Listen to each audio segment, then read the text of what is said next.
You're listening to the VTZone.com's weekly Scoutcast. Everything Hokies. And now here's publisher Jason Stamm. Welcome to another edition of the VTZone.com's weekly Scoutcast. I am publisher Jason Stamm. It's I guess kind of calming down a little bit. We're getting less than a week away now from Christmas Day. And I'll be honest, I feel like we've got a present in itself. We've got our man, Derrick Skip Hopkins. This is like an early Christmas present. He's back with us. Skip, how's it going, man? I'm doing good, man. It's been a while since I've been on, but I'm doing well.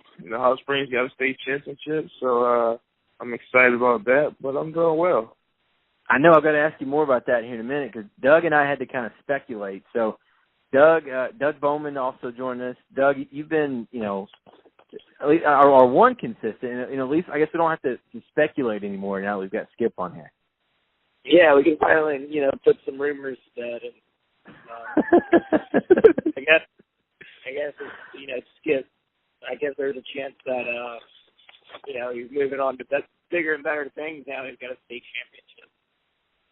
I know. So Skip. So obviously we didn't get a chance to talk about that last week, but Highland Springs state champs again. Have you guys already had the ring fitting? Not yet. I think we're supposed to do that when we get back from break. Kids on break now, so I think everybody's get their ring fitted after the winter break. But yeah, man, 2-peat back to back. I'm making history, doing something that's never done in Henrico County. So yeah, man, excited about that. Well, Skip, you obviously played, obviously at Highland Springs. You're a Springer through and through, but does it mean any more, or does it mean, what's the difference? Now, you're winning this as a coach. Is there a big difference, doing it as a coach and as a player? The biggest difference is, when I was playing, I wanted to play for one, so I actually wanted to put the pads on and go out there and play. But as a coach, you get the same type of experience, but you're just not on the field. It's similar experiences, but I always want to win one as a player. But winning two as a coach is not as good, but just as good. So. Not as good, but just as good, Doug. I guess we'll take that, right? Yeah, I think that covers it.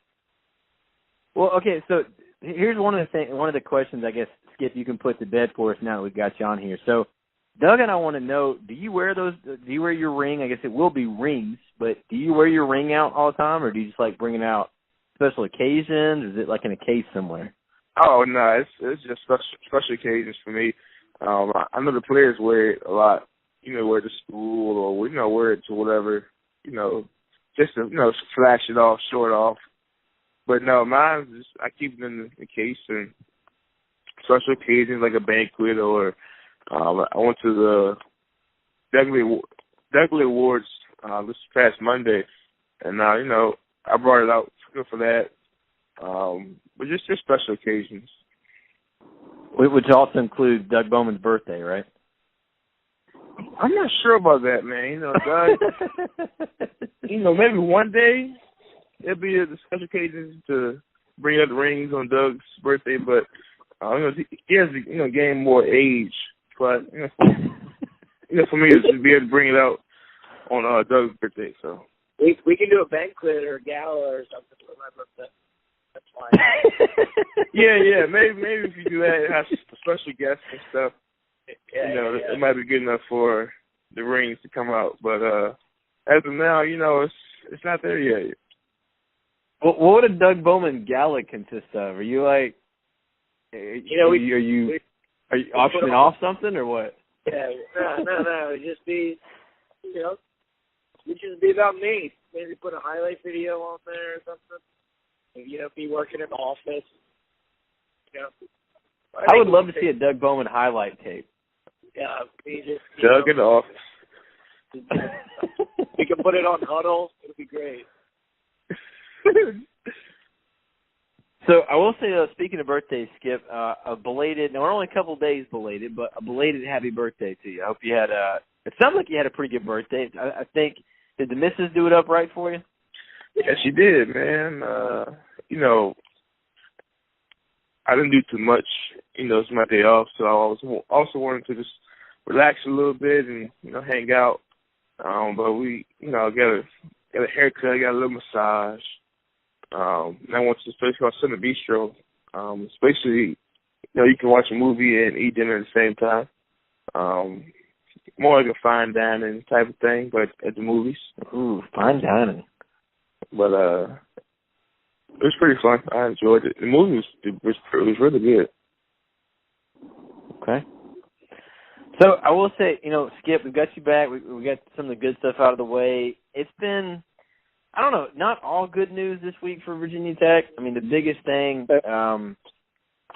which Doug, you know, I definitely get your take on everything. The scandal going on at Wake Forest, the whole thing's just unbelievable. I mean, I know when you posted that on the board, I was like, oh, that's an interesting story. But to find out that Virginia Tech has some involvement in it, or at least there's some kind of direct link, how surprised are you? Are you, you know, that you found that just to hear that there's been some kind of involvement? We don't know exactly to what extent. We don't know even what coach was involved, but I don't know. I mean, how surprised were you, or what did you think about having, you know, once you found out they had some involvement? I mean, it's a great story for in between, kind of fill the dead periods between games. But it's so hard to think of it as a big deal or really anything like that. I mean, whoever it was isn't on the staff any longer. You know, there's been a ton of turnover since Frank and Whit Babcock came in, or Frank left and Whit came in. And then also it was the 6-3 double overtime game. So it's just hard to, you know, it's hard to think that it's a huge story. I think it just came out at the right time where a lot of people are giving it attention. I don't know.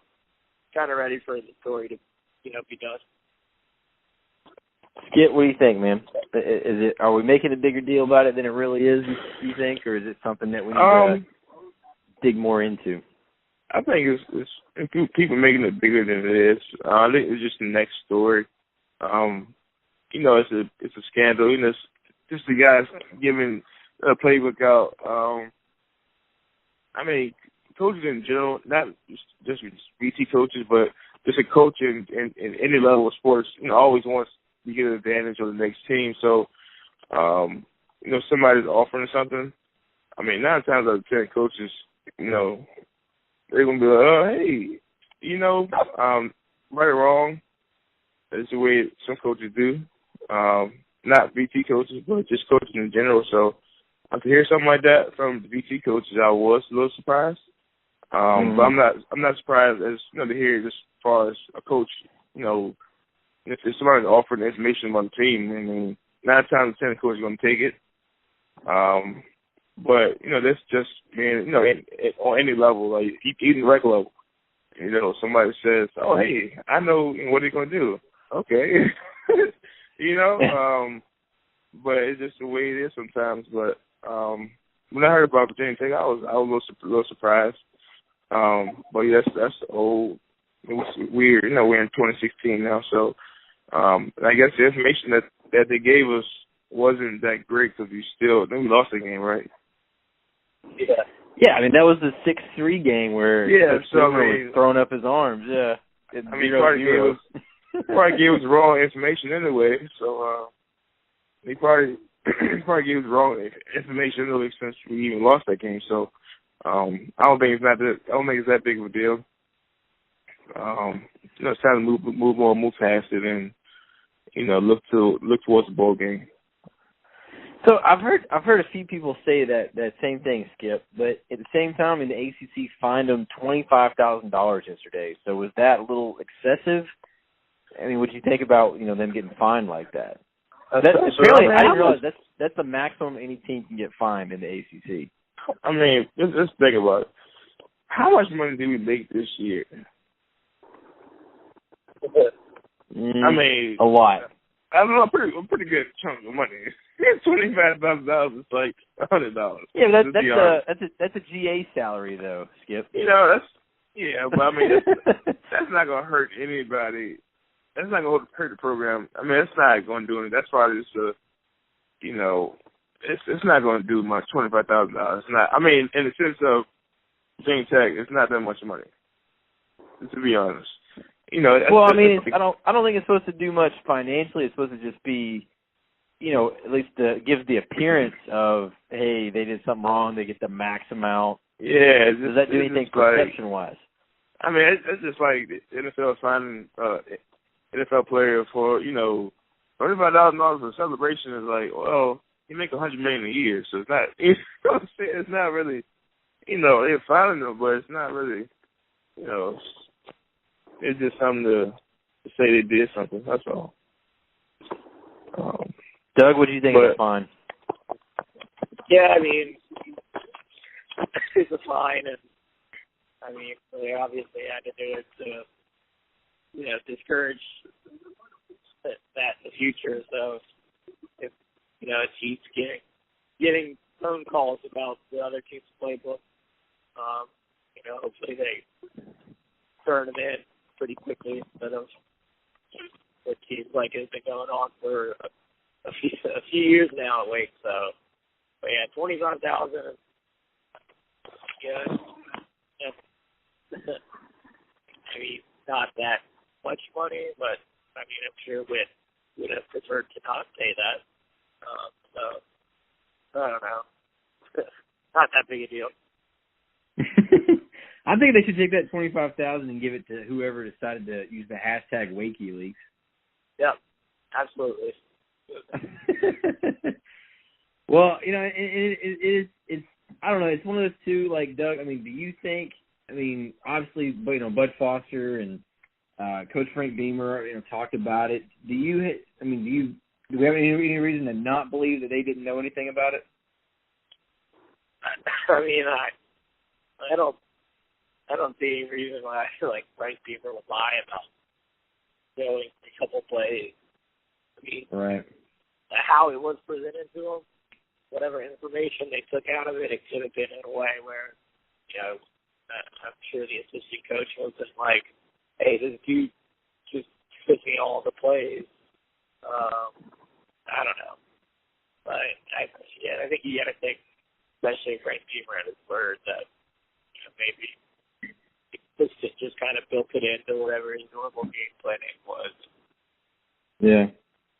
Yeah, I mean. Well, I'm with both you guys. I'm kind of tired of hearing about it, honestly, and I feel like we're just drudging up stuff that they're digging more and more into it. I don't think it's over. I think they're going to find out more teams were accepting information, and who knows what's going to come about it. So I'll be honest, I hope it's not, but I'm afraid we're only at the very beginning of all this stuff. So at least we've got Virginia Tech stuff, their involvement out of the way, and from here on out, Wake Forest can deal with whatever else that they have to deal with. But it was kind of interesting timing, too, because 2 days before, or I guess 3 days before, Virginia Tech put out their involvement, they started this campaign, or at least released the details called Drive for 25, where they're hoping to get 25,000 Hokie Club members. And Skip, I don't know, did you get a chance to see any of that stuff?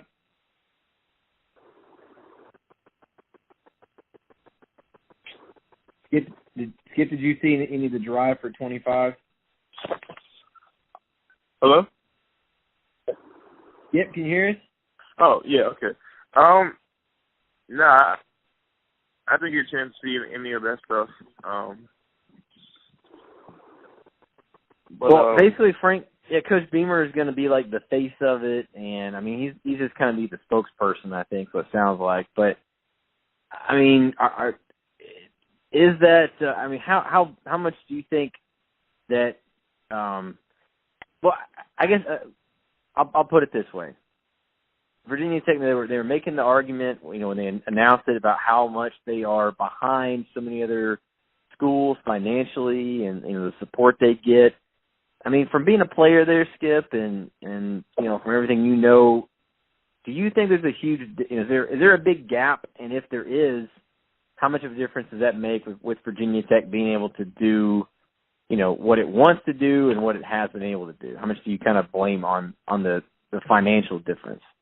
Honestly, I'm not sure. I know as far as equipment-wise, as far as like the indoor facility and different things about the what you got, the locker room and all this stuff. It just happened the last we get the locker room my sophomore year. So I know we was always behind in that aspect.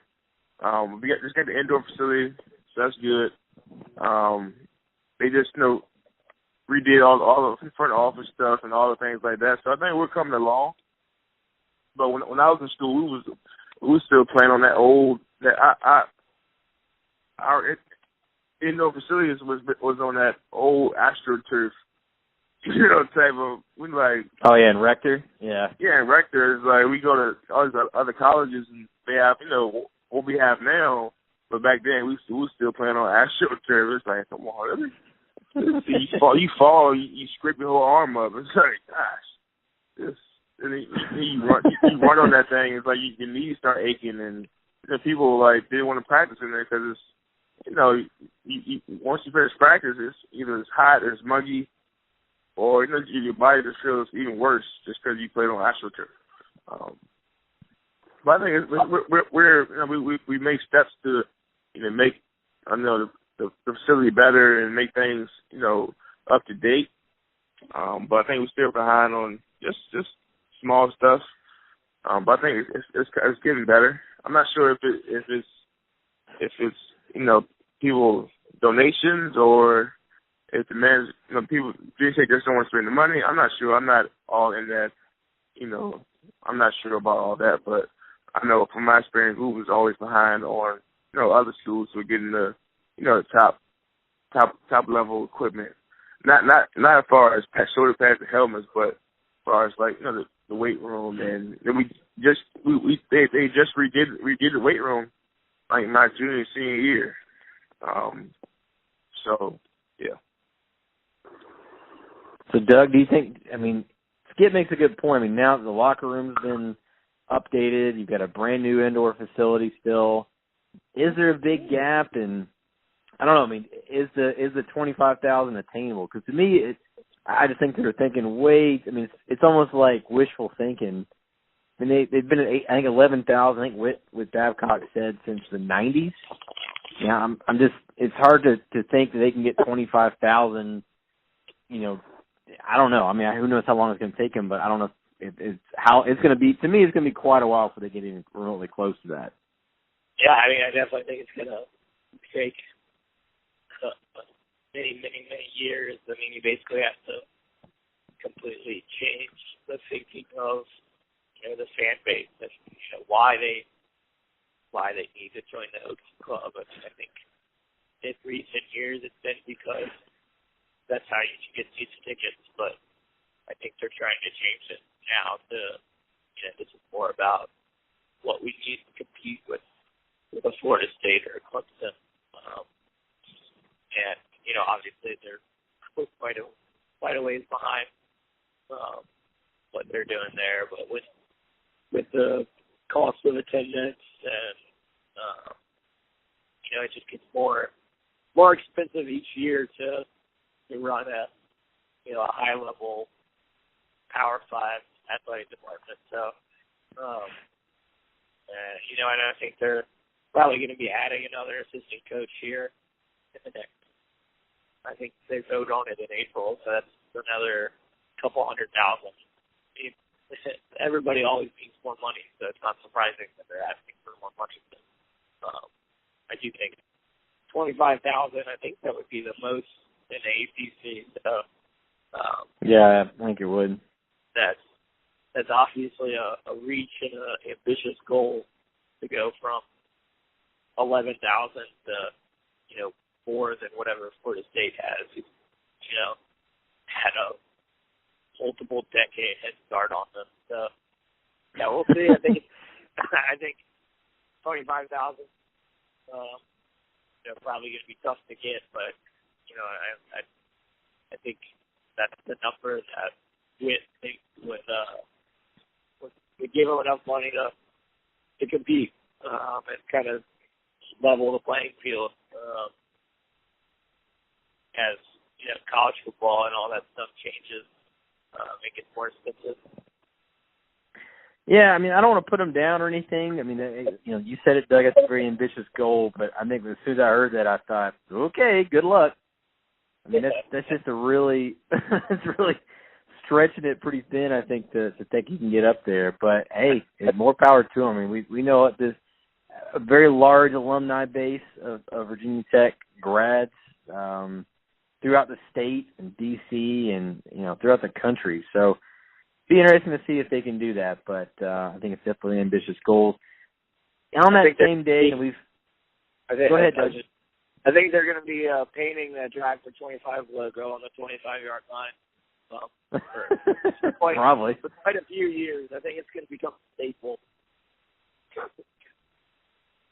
Yeah, I think the Drive for 25 is going to take quite a long time to get there. So, yeah, we'll see how long it does take him.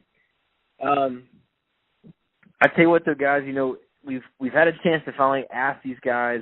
I asked Cam Phillips last week. We had a chance to ask a few more this week.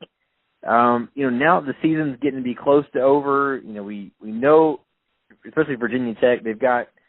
You could really make the case they've got 4 guys who could conceivably put their names into the NFL draft. And I think we've talked about Isaiah Ford for months. We've talked about Bucky Hodges for months.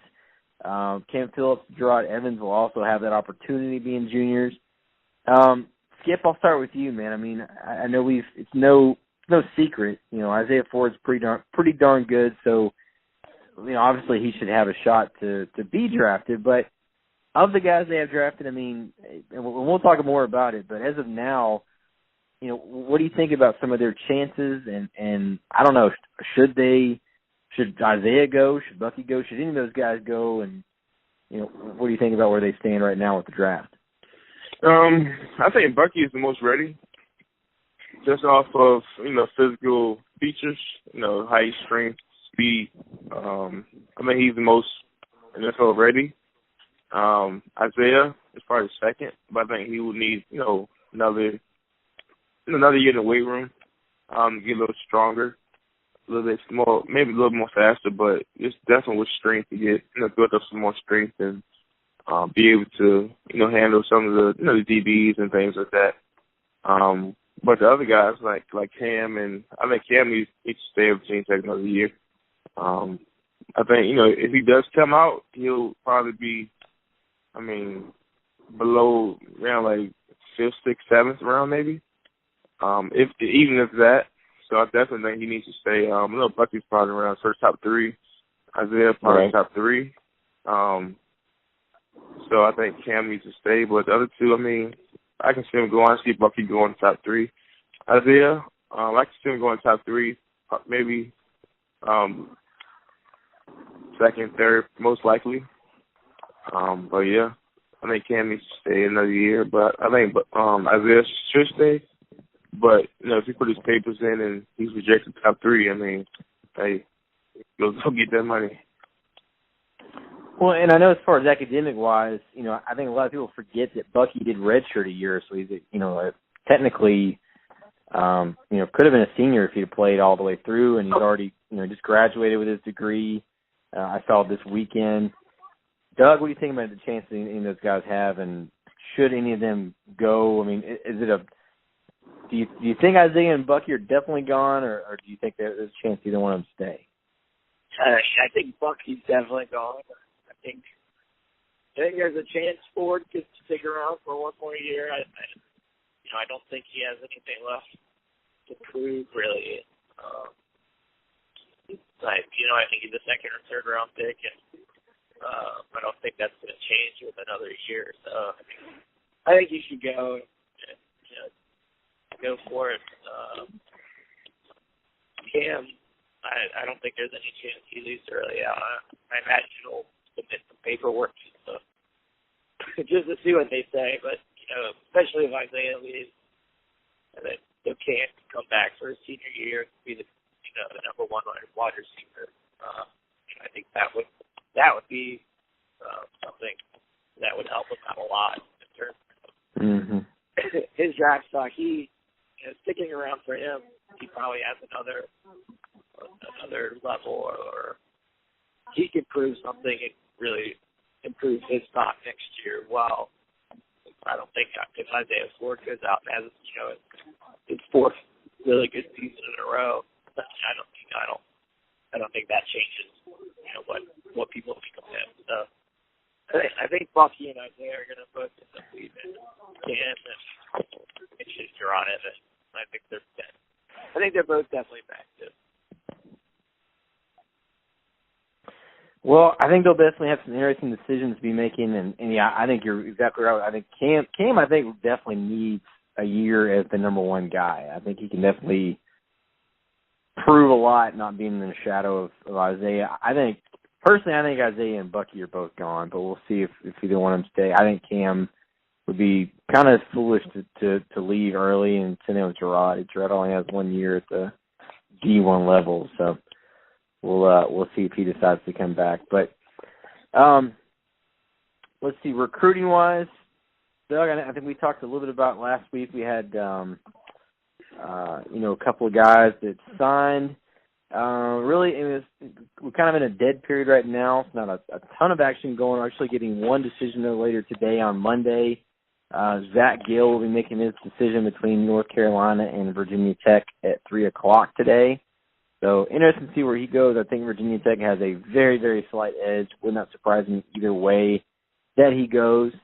Doug, any thoughts at this point on recruiting? Is it about kind of where you thought they would be, or I don't know. Are any concerns or anything with where they are right now? Yeah, I mean, I think we're kind of in that last little deep breath that people can take before big January and all the craziness that comes with the signing day rapidly approaching. So I think they're in good shape for a lot of the guys that they have left on the board, and they'll obviously. I think recruiting in January is just a whole different game as teams finish their season. The coaches can focus, pretty much entirely on recruiting. So we'll see what happens in January, and kind of if Tech can make a push with some guys.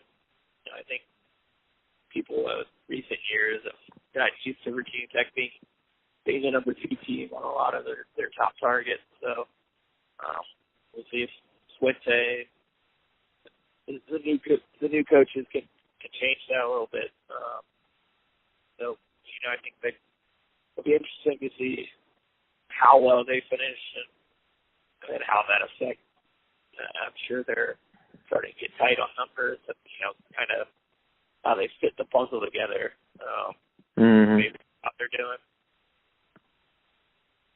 Well, and I will say, Doug, it's kind of good to hear. I like that. I don't know if you're even aware of it. They're going to have after the current dead period, you've got basically 3 weekends to have anybody for official visits. Now, anybody can visit during the week too, but you've got 3 full weekends for official visits. The dead period lifts. I believe it's the 12th to 13th of January.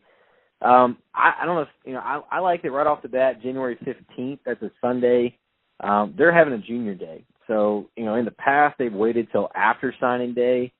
I don't know. To me, I like it. I like that they're not wasting any time. They're jumping right into another junior day, and having a bunch of these guys on campus. And honestly, that's probably going to be the biggest weekend for officials, also. Yeah, that's. We talk all the time about how important it is to get guys on campus. And, particularly the junior day where you can kind of get a head start on the next class. I think the earlier the better. So nobody else is waiting around. You're not gonna hear Clemson or UNC, taking it easy with the next recruiting class. So I think there's an open basketball game that weekend, so that'll be good. Yeah. A good chance to get started 2018, I guess.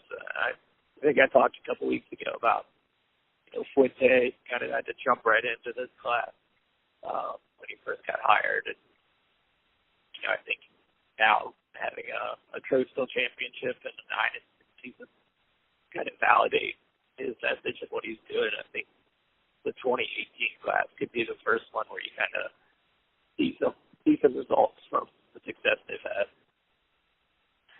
So, Skip, I know you're not, the big recruiting expert here, but we haven't asked you in a while about Mackay. So, the way you guys finished here, Mackay Becton, you guys got obviously state championship, and what have you seen out of Mackay here as the season finished? And I guess what do you think about him right now?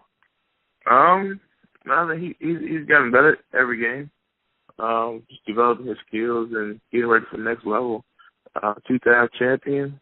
I think he's either going to pick his top 5 or something like that after break or something. So I'm excited to see where he goes. But I know he's going somewhere big, somewhere where he can make an impact at. So I look forward to that. But he had a great year, holding it down on the left side, the whole line. So, the sky's the limit with that guy. Yeah, I know Virginia Tech had an in-home with him, not last week before. Yeah. So I know they've put out how much they want him, and I know they're trying to get him to take an official visit in January. We'll see if he does visit. But Skip, I'll be honest. We always start with Doug when I talk about basketball, but I want to get your thoughts, man. Did you watch the game the other day? I did not watch. Did we win? Did you hear about it though? I didn't hear about it either. Well, your man Chris Clark got the first triple-double in school history. Oh, that's crazy. Congratulations. So I know, it was the Citadels who they played. It's not some big opponent, but, that's never been done regardless of opponent. So I would say it's a pretty big accomplishment to get a triple-double. Yeah, it is. To be able to do that, and he says it's his first time. First time in school history. School? Yeah. Hey, man. They weren't sure about it, and I think I know they were tweeting out about it that it's officially the first in school history. Yeah, that's pretty sweet. To be the first one to do something is always, a big thing for the player and the school. So, triple double. Hey, man, he must have a great game. Doug, did you have a chance to watch the game at all? Yeah, I watched it. What did you think? The Citadel's kind of there's such a style they play conducive to a triple-double performance. It's true. Well, I mean, the coach used to be at VMI where they, one team they scored 120 a game. So yeah, so they don't play defense. And, they shoot a bunch of threes. So you get a bunch of rebound opportunities and points opportunities. So but Clark's a really good player, and we've known that for a few years now. So he's kind of the type of player that can fill up the stat sheet like that. So it is a little surprising that he's the first player ever to do it, but I think I don't think that'll be the last time he comes near a triple double. Well, I thought it was pretty crazy that he got the triple-double. He got that 10th assist on the very last play of the game when your boy Dream threw up a 3 and made it at the buzzer. Well, Dream can do no wrong. So.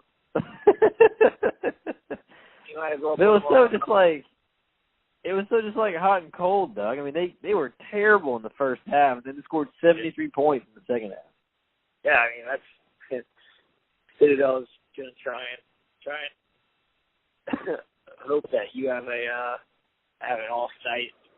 They can kind of get hot, score a bunch of points, and beat you that way. But the first half was a little shaky, but then I think Tech's talent, depth basically kind of overwhelms them, or at least it's Well, it's kind of crazy that for Virginia Tech to be losing by 8 in the first half and then win by 42. easy going away. Yeah, they basically scored the same amount of points that they scored in most games in the second half. So pretty close offense there in the second half. Oh, and that offense in the second half, I mean, Virginia Tech was just kind of scoring at will. I think second half, I mean, it was just like a completely different than the first half. And it was, I mean, it's one of those, you know, they can get away with it against a team like the Citadel, but when you play Duke or Carolina, if you have a bad first half like that, they're going to be, there's no way they're coming back and having that kind of game. Yeah, but I think a lot of it is just based on the Citadel style. It's just it's like playing Georgia Tech in football. It's just a different. It's just, you know, yeah, it's kind of a junk play. It's kind of a junk team. No other team is gonna put that little emphasis on defense. So I don't know. It just kind of was one of those one-off games. With, you know, a loss there would have been a really, really, really bad loss. So they're just chugging along towards ACC play. So, Skip, have you had a chance to watch any of the basketball this year? I have not. I've been so busy, especially with the season and it's working. I haven't, I haven't had time to really watch anything. We got a big guy for you now. Okay, I know. big guy. You've actually got a big center now. You know, Doug loves to talk about. Just call him Dream.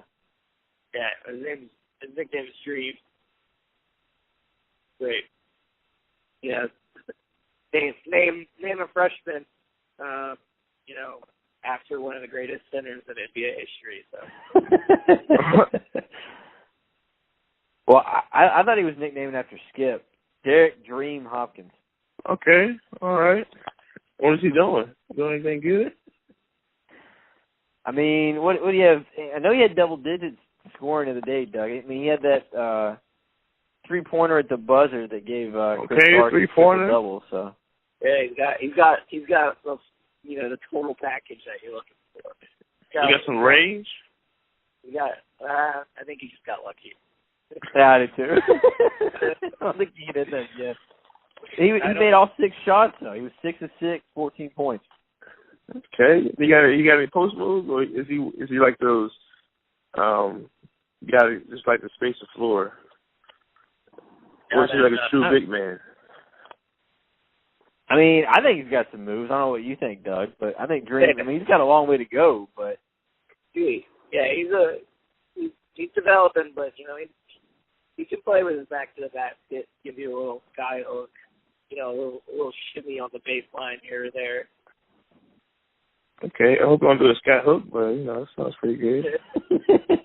maybe a jump hook or something, but I don't think everybody do sky hooks no more. I think that was left in the 60s. Hey, Dream does what works for him, and it works a lot. Yeah, Dream kind of. I mean, and Dream's gonna have to be the guy this year because I don't know. We're getting to that point, Doug, where I mean, I guess a couple weeks from now, but I mean, we're getting here towards the end, and we still don't know what's gonna in the non-conference. We still don't know what's gonna happen with Kerry Blackshear. I think at this point, it's probably safe to say that Blackshear's not going to play at all this year. Yeah, he would be he's like the exact type of player that they need just one more of to be a really, really, really good team, I think. And it's unfortunate that it doesn't look like he's close to being back. And I think Buzz proved last year that, when he redshirted from that hill, that, he's not going to waste a year of eligibility on the kid for, half the season. I think he'd rather take off a full year and save that year of eligibility and be 100% next year. But yeah, I think you come back, got to be that second big man. He would be a huge addition. Yeah, well, we're getting to that point where I think if we don't know something here in the next week and a half, 2 weeks, I think it's probably safe to say that Blackshear's probably not going to play at all the rest of the season. So, Doug, to send this out here, man, you got a shout out? Let's see. shout out the Washington Wizards. I was up in D.C. yesterday and caught the Clippers Wizards basketball game. And Bradley Beal scored 42 points. Got a little rally at the end. It was a good time. Wow. Okay. I'm not a big Wizards fan, but it was a good basketball game. All right. Skip, you guys a shout out? You been any basketball games recently or anything? I have not, man. But shout out to the Springers, man. 2-time. There we go. State champions. 2-peat back-to-back. Back-to-back. You know, doing it big in the flow. Representing. I think it's just all that coaching that they're getting from Coach Hopkins. Yeah, I mean, not just me, man. Our whole coaching staff, man. We work hard. We prepare. And you can see it through all the games, man. You got that coach speak down already. Hey, man, that's what I do. That's what I do. You got to give a lot of credit to the other teams, too. That's what I do, man. You got a lot of respect for the way they do things over there. That's what I do, player. Learn from the best. Learn from the best. Frank Beatman, Charlie Wiles, Wes Foster. Learn from the best, man. There you go. So, do you ever call them for any coach speak advice, Skip? For speaking advice? Mm-hmm. No, I don't really call them for speaking advice. I might call them for help with a game plan or something, or how do you stop something, but not for, I don't call for speaking advice. I had to ask. I wasn't sure. Yeah, not bad. I've got to give my shout out to the alma mater hiring a new football coach. Hiring my guy Mike Sanford Jr. Sanford, honestly, is probably one of the guys I've kept up with the most the last few years. I'm pumped that he's the new head coach at WKU, and I think he's going to just kind of pick up where Taggart and then Petrino and Braum have kind of left off. But man, I mean, Western Kentucky's kind of become coaching like hotbed. I mean, the last three coaches are, FBS schools now. Hey, the Hilltoppers, maybe they'll get in there into a group of five, playing that New Year's Six or something sometime, I think they easily could, man. I mean, you saw it this year. I mean, Western Michigan, not to take anything away from them, but I think it just shows that you don't have to do a ton. You got to beat the team on your schedule, and you could be right up there in a New Year's Six game. So I think Western Kentucky easily could do that. I know they've got some difficult games coming up over the next few years, but I think it's not that far off. They could do something like that. But yeah, well, are they going to be able to go 4 for 4 on good hires? I think that's generally pretty tough to do, but if he can keep it going, then from Taggart to Petrino to Braum to Stanford, that's pretty good. Yeah, I mean, I like where they are now, and I'm looking next year. I mean, they play Illinois and Vanderbilt. It's like their big non-conference game. So, they play they play like the lesser Power 5 teams. Yeah. I mean, they played Bama this year, so it's not like they're playing that kind of schedule every year. They got Louisville and after that for a 3-game series, but gotta get guarantee money to pay for the coach. Exactly. You gotta have some money games in there somewhere, especially when you're at that level. But guys, I guess that'll wrap it up for this week's podcast. I'm just pumped. I think it took me a little while to get over. I'm glad we got Skip back with us, Doug. I don't know about you. Yeah, I mean, I was my back was hurt carrying the load for so long. So I had to pass off some of the responsibility, and we'll hope to do this a little more regularly with the three-man booth. Yeah, I mean, Doug and I made it through, man, but it's just not the same, without the 3-man crew. Yeah, man, I had another shout out, man. I was on here for a while, I didn't know y'all could have did it without me. So I had to just, step back a little bit and let y'all, take over a little bit. But I'm glad Doug was working out a little bit while, I was on here, so he was fan of, all that weight on his back. So. Our number one loyal listener with that doc, I think, was even a little worried that we were losing Skip, but I'm sure. Well, and I was worried too, Doug. I mean, it took us forever to get on iHeart, man. I wasn't sure if they're going to kick us off now that we, without not having Skip on there.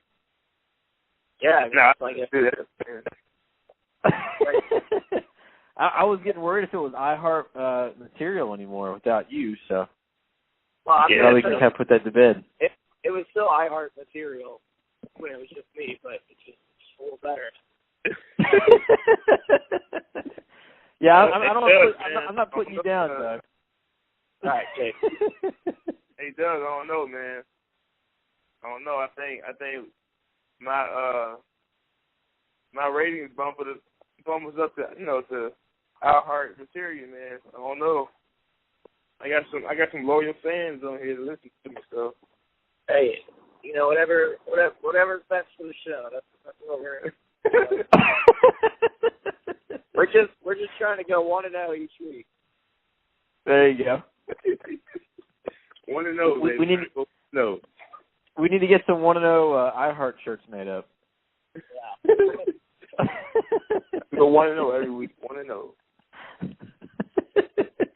1-0 on iHeart. All right, guys, let's.